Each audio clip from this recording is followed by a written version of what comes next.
Welcome to These Things Are Written on this Friday. We are continuing with Luke chapter 4. We're starting with verse 31.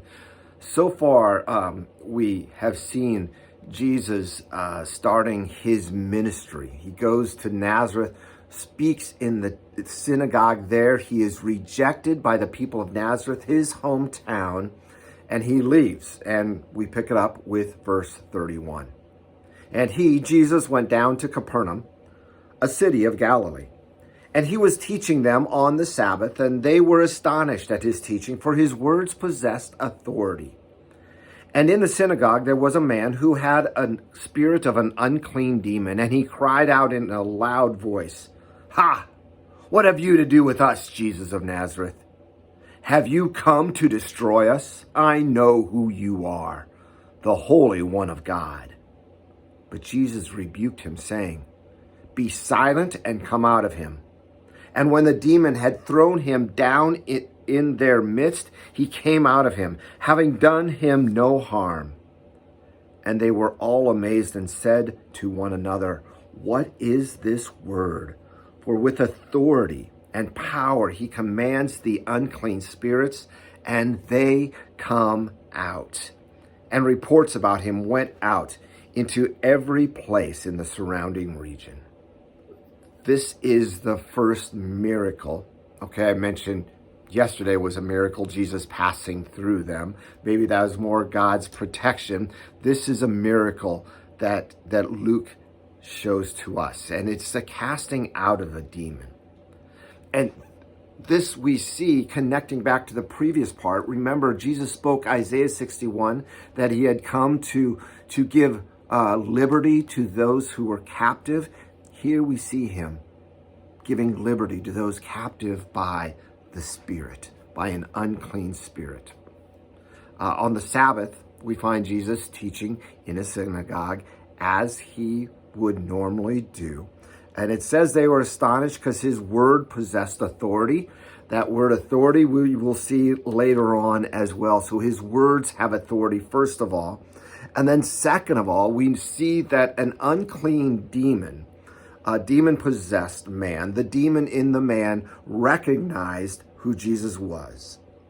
He saw that not only who he was, that he was Jesus of Nazareth, that he was the Holy One of God, but also that he had the power to destroy this evil spirit. Recognized him as God himself. As Luke is showing that Jesus is more than just a mere man. He is the one, the Holy One of God, the Holy Son of God. Now, demon possession. Often in the Bible we read of it, but yet we don't experience it here in America. Why not? I think there might be a couple different possible explanations. One that I like is this, that the evil one knows that we are a very scientific mindset country, the modern world, you could say, first world nations. We focus a lot on science, on what we can see and experience. And if there were evil demons, if there were demons that we could see and experience like this, then people would have to say that there is also a God. That there is more to the supernatural than just the evil, but there is the evil and there is the good, and it might lead some to know God. I also see that it is possible that we are for the most part, a strong Christian nation, and I don't believe that Christians can be possessed by an evil spirit in this way. Now you go to third world countries where there isn't much Christianity, but there is a lot of spirituality, then you see demon possession much more common there.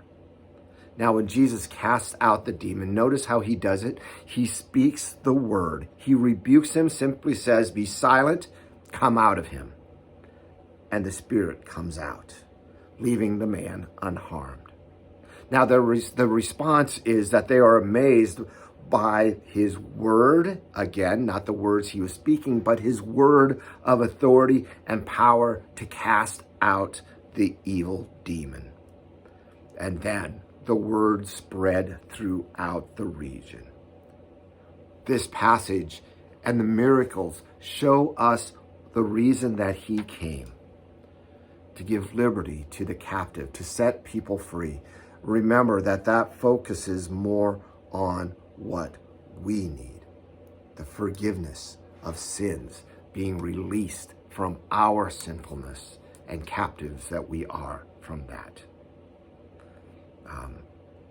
And yet the report went out and spread. What did the people want? Not that liberty, not that spiritual freedom, but they wanted signs and more miracles. We'll see more of these on Monday. Hope you join us then. God bless.